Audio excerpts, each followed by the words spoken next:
The Ingonyama Trust Board, which administers about 3 million hectares of land in KZN, is severing ties with Ingonyama Holdings after it lost control of the commercial arm.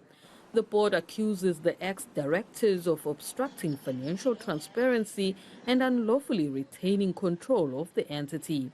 It accuses former chairperson Jerome Ngwenya and former CEO Bonkosi Mkhwanazi of hijacking the entity. There is also concern about the recovery of 41 million rand transferred as loans from the trust to Ingonyama Holdings in 2021. The removed directors of Ingonyama Holdings are frustrating oversights of accountability mechanisms while continuing to publicly associate Ingonyama Holdings with Ingonyama Trust to lend credibility for their activities and business dealings.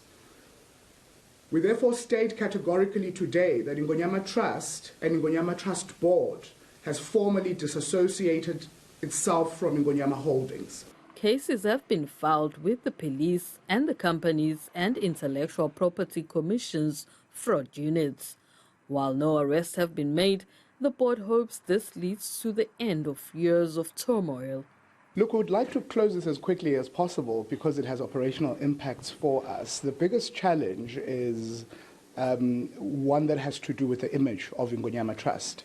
Ingonyama Holdings, we are aware and have it in good order that they continue to transact and they continue to use the banner of Ingonyama Trust, which is a bit problematic because the board would want to know what those activities actually are.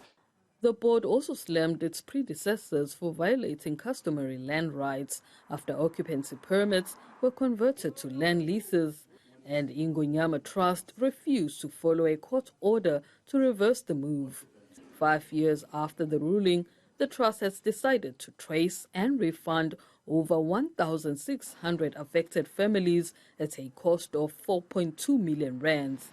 Right now, we are in a position to say we know the numbers, because the court order stopped what I would call an unlawful process, which infringed on people's residential rights. While it has dragged on for years, many have welcomed the move. The board says it hopes to complete the refunds by the end of next year.